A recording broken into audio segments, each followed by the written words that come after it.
Dimanche 7 novembre 2021 au matin, sur le bassin Paul-Vatine, c'est la grande affluence sur les pontons, c'est jour de départ. On est chaud patate. On est chaud patate, voilà, on est dans le torrent, quoi. C'est le torrent de la Jacques Vabre. Il y a du monde, il fait beau, c'est juste exceptionnel. On a travaillé des années, des mois pour être là, pour aussi vivre ces moments-là. C'est des moments d'émotion importants. Et moi, je kiffe. Pour les 158 marins de la Transat Jacques Vabre Normandie-Le Havre, leurs entourages et familles, les cœurs et les corps se serrent, le temps des festivités est terminé. On est impressionnés et moi je suis un peu stressée. Et ouais, moi ce matin j'étais carrément stressée là d'avoir chargé la météo, allumé le PC, ça va mieux. Les gars ils s'occupent bien de notre bateau et nous on va se concentrer sur les routages.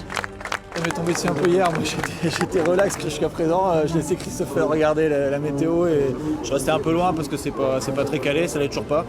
Voilà, puis hier soir, ouais, je suis quand même bien rentré dans ma course et voilà, à partir de ce moment-là, t'as vraiment hâte d'y aller. Ouais. Stress puis concentration, voilà, c'est un peu ça, mais je pense que c'est comme ça à toutes les grandes courses et a priori, même l'expérience ne suffit pas à compenser ça, mais en tout cas... Non. En tout cas, on est déterminés à essayer de faire les choses bien et de prendre du plaisir. Ouais, rendez-vous en Martinique.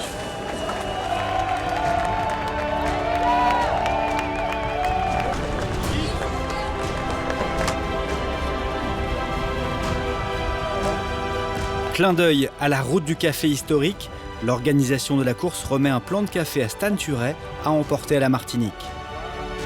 Alors ce plan de café, c'est Gabi, en hommage à Gabriel de Clieux, le navigateur qui a emmené pour la première fois un plan de café à la Martinique en 1721.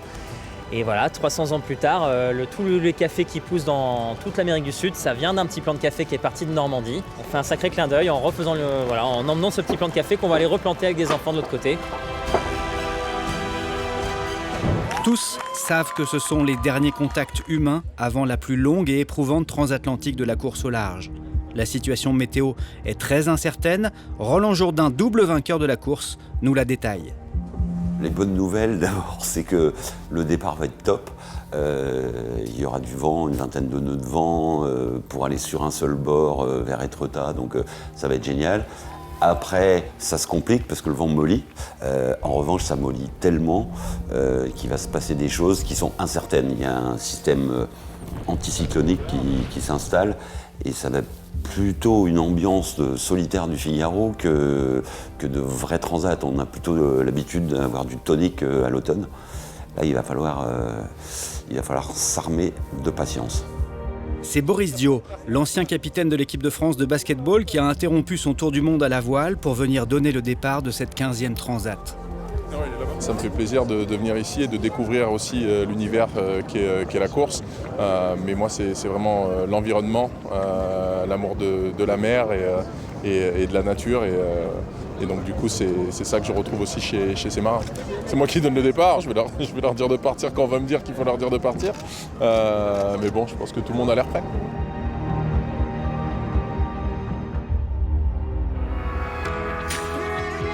Départ du Havre ce dimanche 7 novembre pour une première partie commune. D'abord sortir de la Manche, ensuite la traversée du golfe de Gascogne. Le cap Finistère franchi, descendre pour attraper les Alizés. Au sud des Canaries, les trois parcours se séparent. Le parcours des classes 40 est le plus court en distance. Ils doivent virer le Cap Vert et filer vers la Martinique. Le parcours des ultimes est le plus long. La marque de parcours à contourner est située au large de Rio de Janeiro avant de remonter le long des côtes sud-américaines. Les Ocean 50 et les IMOCA feront route commune en direction de l'archipel brésilien de Fernando de Noronha. Objectif pour tous, la Martinique, la grande nouveauté de cette édition 2021.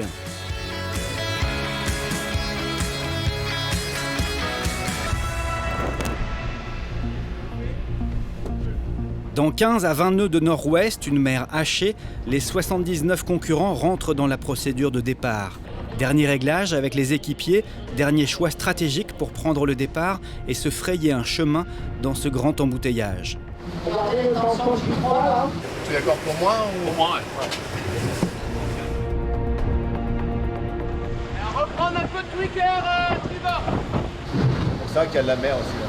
Dans moins de 5 minutes, les concurrents seront en course. Ils devront être 2 à bord. Allez, bon courage les gars.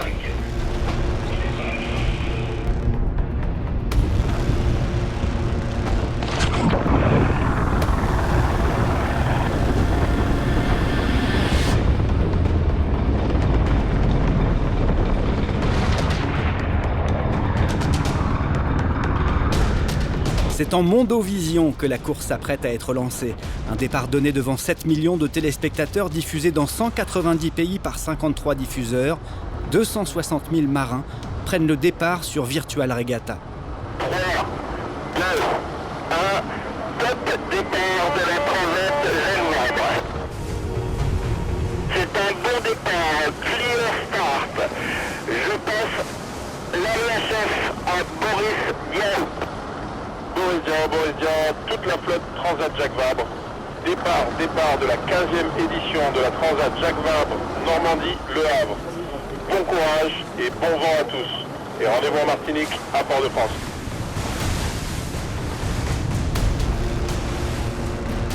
On est parti sur la Transat Jacques Vabre.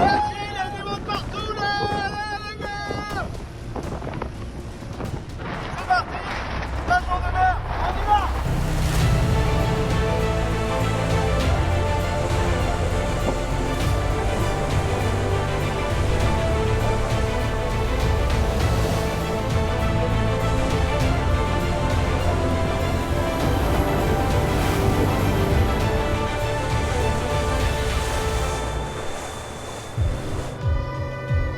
Le ciel s'est déchiré et la lumière propose de magnifiques couleurs pour le public massé sur les falaises de la côte d'Albâtre. Les ultimes font parler la puissance de leurs plus de 500 mètres carrés de voile et en moins d'une demi-heure enroulent la bouée d'Étretat avant de mettre le cap à l'ouest. Gitana accélère. Derrière Camasco-Drolier, Banque Populaire coiffe Lazartigue au passage de la Marque. C'est le premier dépassement de la course. Actual et Sodebo mettent plus de temps à se lancer.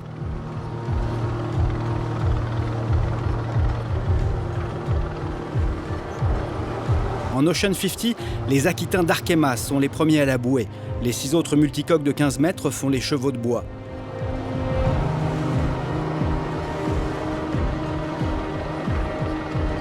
En IMOCA, le régional de l'étape Charlie Dalin assume son statut de favori et sa connaissance du plan d'eau. Apivia part en sprint et s'envole vers la bouée. Louis Burton et Davy Baudard sur Bureau Vallée s'offrent une accélération sur leur tout nouveau jouet. C'est l'ancienne Occitane du Vendée Globe et sa pointe de vitesse est impressionnante. Départ idéal parce que 22 de vent, on a pu faire tout le parcours avec une seule configuration de voile, donc on n'a pas eu à manœuvrer après pour aller à Étretat et ça nous préserve un petit peu, on aime bien quand on fait un départ quasi en ligne droite. Il y a du monde sur la côte, donc c'est chouette. Ça fait des belles images. Allez, maintenant c'est parti pour environ 15 jours quoi. Pour les classes 40, le Redman d'Antoine Carpentier et Pablo Santurde del Arco se faufile derrière l'IMOCA de Denis Van Wenberg et Tanguy Le Turquet. Le duo 100% féminin de la boulangère bio, avec la spécialiste du mini Amélie Grassi et la régatière Marie Rioux, prend la 2e place.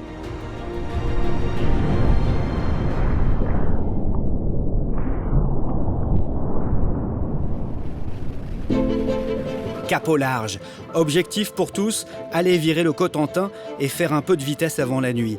Les prévisions météo sont floues. Une chose est sûre, la dorsale anticyclonique va contraindre les concurrents à tricoter le long des côtes pour sortir de la Manche. Donc c'est le large, ce sont les lumières de Cherbourg qu'on voit là. Et on passe à 32 à bord de... Hop, j'allume la lumière. Voilà, 32 nœuds, devant Cherbourg, c'est une bonne petite vitesse. C'est alors le premier choc de la course. En fin de soirée, le carbone du mât de Bureau Vallée explose sous les contraintes qui semblaient pourtant modérées. Bureau Vallée est alors au large des îles anglo-normandes. Ils raconteront le lendemain leur rêve brisé en deux. Forcément, on est super triste. Là, on arrive enfin à terre, on va pouvoir commencer à comprendre réellement ce qui vient de nous arriver, mais Mais bon, l'aventure continue. Le métier c'est ça, on est des sportifs, il faut savoir rebondir et on va rebondir. Maintenant, haut les cœurs, on va réparer tout ça et puis on va revenir plus fort le plus vite possible. Merci pour votre soutien. Ciao. Salut, ciao. Alors que les corps s'amarinent et que les concurrents rentrent dans leur course, la nuit tombe et le vent avec.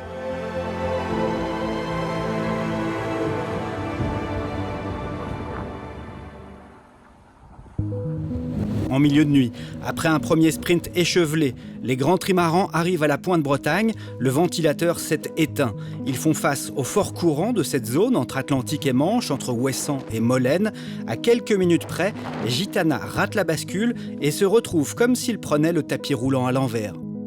En fait là, le vent est tombé graduellement et puis quand on a essayé de passer le fond vert, on s'est complètement arrêté face au courant, on a commencé à reculer, du coup on a fait marche arrière, on était avec SBR et Banque Populaire, on est reparti en marche arrière parce qu'on n'arrivait pas à passer le pont et on a tenté de passer par le nord de Ouessant. Là on est en train de contourner mais là on est à nouveau arrêté.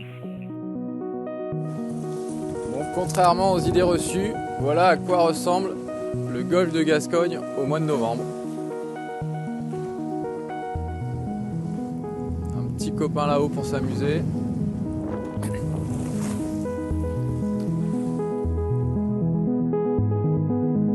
La légèreté et la grande manœuvrabilité des Ocean 50 leur permet de redémarrer plus vite, d'utiliser chaque souffle pour avancer, d'être les moins pénalisés par ces conditions très erratiques. Ils continuent à flirter avec les ultimes tout au long de la journée, avec Xavier Macaire et Erwan Leroux, le triple vainqueur de la Transat, en fer de lance. Layton, l'équipage en forme de ce début de saison, a connu quelques ratés à l'allumage.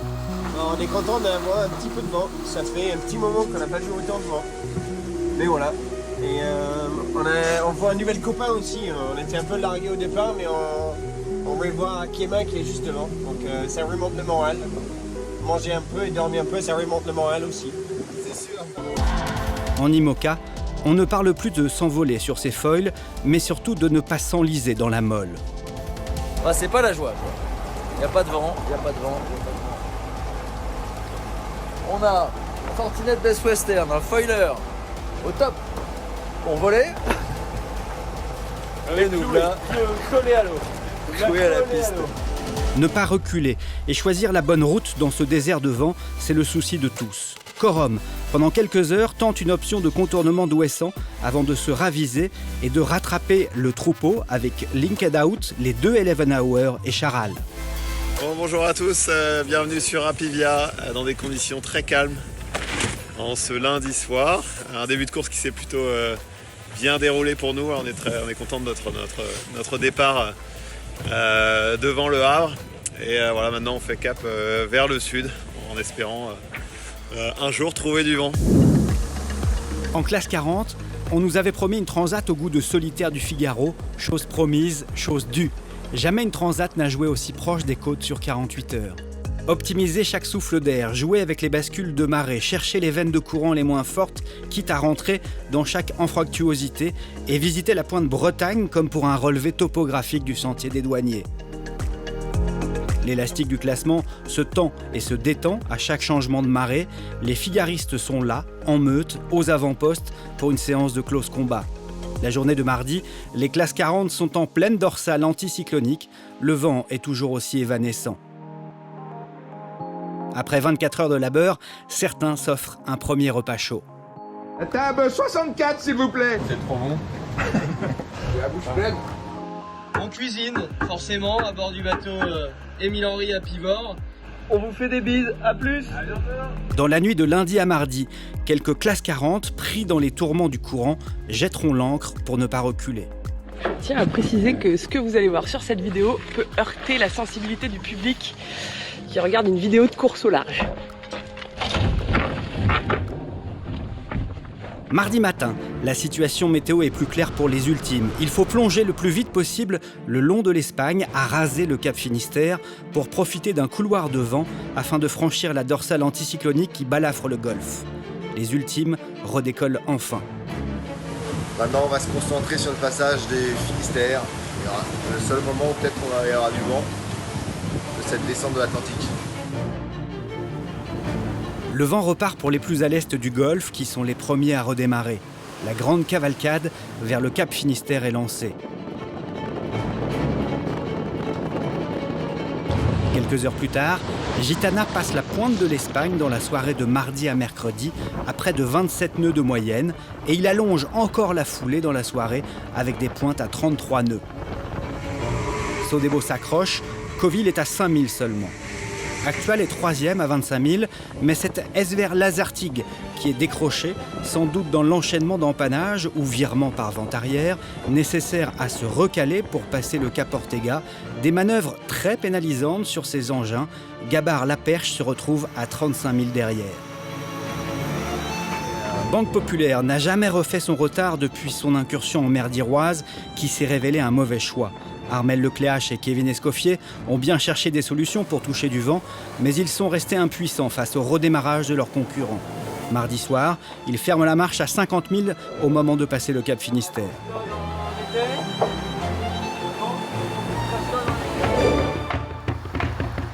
Les Ocean 50 sont l'attraction de ces 48 premières heures. Grâce à leur vélocité, ils sont restés accrochés dans le sillage des ultimes et s'apprêtent à viser le trou de souris laissé par le passage de la dorsale anticyclonique le long des côtes espagnoles. Les petits multicoques ont passé la pointe espagnole dans la nuit. Coesio, Solidaire en peloton et Primonial se tiennent en 12 000. Derrière, les distances s'allongent et Layton, Arkema et groupe GCA ont désormais 60 000 de retard. Petite sieste, parce que dehors, ça attaque. Ça attaque. Mode attaque. Avec une vue panoramique. Derrière, au cœur du golfe de Gascogne, en monocoque de 60 pieds, Charlie Dalin et Paul Meillat font un sans faute. Ils redémarrent à chaque risée pour creuser leur avance sur un groupe avec les deux 11 Hour, Charal puis Initiative Cœur, qui se rapprochent parfois au pointage, mais le classement, calculé par rapport à la route directe et à la distance au but, est parfois trompeur. C'est bel et bien Apivia qui fait avec les moyens du bord, mais garde son leadership et à chaque fois repart le premier. Au large de la Pointe-Bretagne, la flotte des classes 40 est toujours menée par Alexis Loison sur la Manche et Achille Nebou sur la Motte. Les vitesses restent faibles, pas plus de 10 nœuds. Les petits monocoques n'en ont pas encore fini de la bulle anticyclonique. Premier passage du Ratsin pour notre petit plan de café qui va très très bien. Et pour Monsieur Crépel, c'est déjà le number 3. Certains sont contraints de plonger pour retirer les algues qui les freinent. C'est le cas de l'ancien skieur Ivica Kostelic.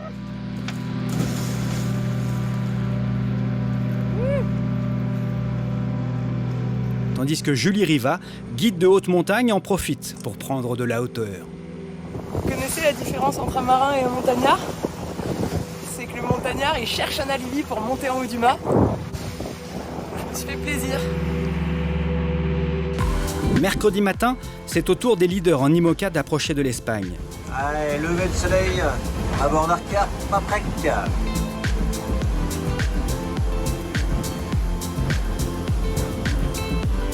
Le vent est rentré, on va passer le Cap Finistère dans la journée. On est sorti des griffes de l'anticyclone, en tout cas provisoirement, mais on a touché du vent, donc c'est pas mal. Et tout va bien à bord. Apivia conserve son petit matelas d'avance sur Linked Out et Initiative Cœur. Charal est 4e, Arkea Paprec 6e. Charlie Dalin en panne à plusieurs reprises pour contourner par le large la zone d'exclusion du trafic maritime qu'il enroule à la mi-journée. Tous les autres le suivent, le vent portant est plus soutenu, les températures se réchauffent, les vitesses frisent les 20 nœuds. Pour les équipages, il s'agit alors de rectifier l'assiette du bateau, de rééquilibrer les poids vers l'arrière afin de se préparer à des allures soutenues, le nez au vent. En début d'après-midi, on apprend le dématage d'Alakai, l'IMOCA d'11 Hour mené par Simon Fisher et Justine Métro. Les deux marins sont indemnes, mais la course s'arrête pour eux à la Corogne. On a dématé juste au large un peu avant le Cap Finistère avec Simon. On s'apprêtait à empanner, on a planté dans une vague et puis tout le bac est descendu, donc on n'est pas encore sûr de pourquoi. Et puis voilà, on a passé vraiment du temps à essayer de sauver tout ce qu'on pouvait. Malheureusement, à deux, et en fait, c'est vrai que moi j'avais jamais expérimenté, mais en fait c'est vraiment pas simple. Jeudi 11 novembre pour la flotte des Ultimes. La journée est consacrée au contournement des îles de Madère puis des Canaries par l'ouest. Les empannages sont nombreux et les 5 trimarans se décalent vers l'ouest au fil des manœuvres. L'accélération de Gitana est franche. Franck Camas et Charles Caudrelier poussent le curseur et vont quasiment doubler leur avance en 12 heures. Jeudi soir, Gitana compte plus de 95 000 d'avance sur SVR Lazartigue et Banque Populaire et 160 000 sur Actual. Confirmation de la mauvaise nouvelle, Sodebo est en difficulté depuis plusieurs heures.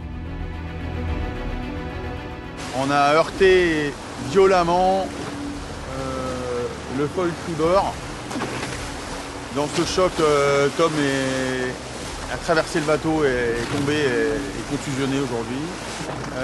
On va donc faire un stop à Madère pour voir avec notre assistance si on est capable de remettre au moins le foil dans une position dans laquelle il ne continue pas à endommager la coque. On n'a pas jeté l'éponge parce qu'on veut voir si c'est résolvable d'abord et après si c'est raisonnable de pouvoir envisager de revenir en trouble fait si effectivement la météo nous le permet. Après quelques réparations avec l'équipe arrivée sur place en un temps record, Thomas Coville et Thomas Rouxel repartent en mer à l'aube avec 500 000 de retard sur Gitana et 200 000 sur le 4e, Yves Le Blévec sur Actual. En Ocean 50, le rythme imposé par Cohesio est toujours très soutenu. Si les Ultimes les ont maintenant distancés, Erwan Leroux et Xavier Macaire filent pleine balle. Derrière, Solidaire en peloton est à plus de 20 000 et Primonial à 50 000. Le passage des îles Canaries s'annonce toutefois tortueux. Les IMOCA poursuivent leur optimisation du vent arrière. Le groupe des 6 premiers a creusé son avance, mais derrière, la bataille fait rage entre les bateaux un peu plus anciens, ceux parfois munis de foils plus petits et donc a priori moins véloces. Ils sont à 180 000 de la tête de la course, mais se battent sur chaque croisement. Parmi eux, Yannick Bestaven, Damien Séguin ou Giancarlo Pedote. Prysmian Group. Regardez Prysmian Group dans un bel alizé portugais. Bellissimo Aliseo portoghese. Le bateau va vite.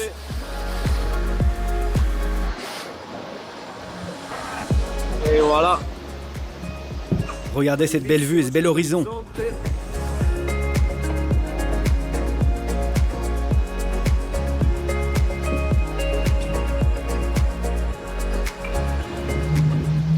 Tout ce que l'on a à faire est d'aller tout droit dans cette direction.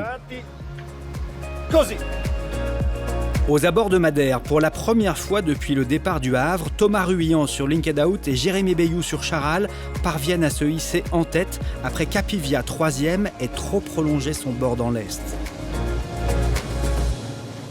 Jeudi, à la mi-journée, après une première partie de course très laborieuse, les classes 40 atteignent enfin le Cap Finistère.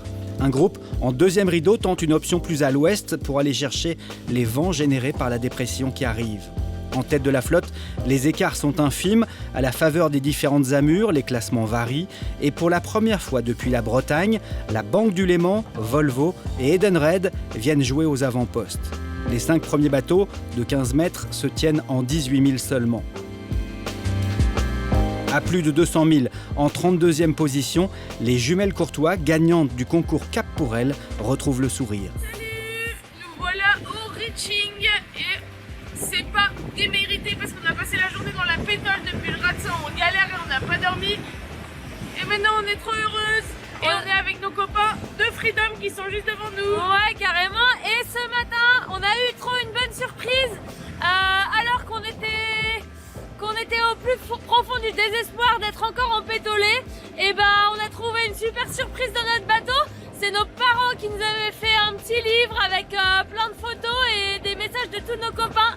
Merci, merci, merci, merci, merci. Samedi 13 novembre à 13h. Après 6 jours de mer, les classements sont les suivants. En ultime, Gitana mène devant SVR Lazartigue et Banque Populaire.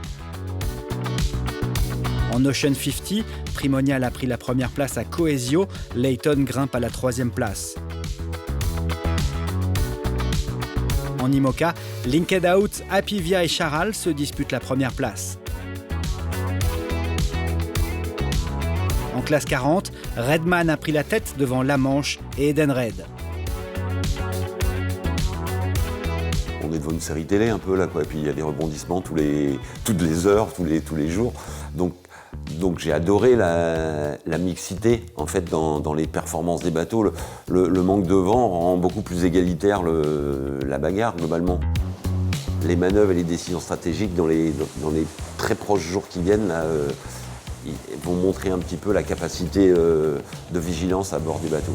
Parce que je pense qu'ils vont franchement être super fatigués sur cette descente-là qui aura vraiment cramé des cartouches. Si le poteau noir est rude, ça sera vraiment intéressant de voir le long terme, comment ça va se comporter à bord des bateaux. Les équipages abordent le passage crucial du poteau noir. Il pourrait provoquer de nombreux rebondissements avant d'aborder le grand virage à droite et lancer le sprint final vers la Martinique.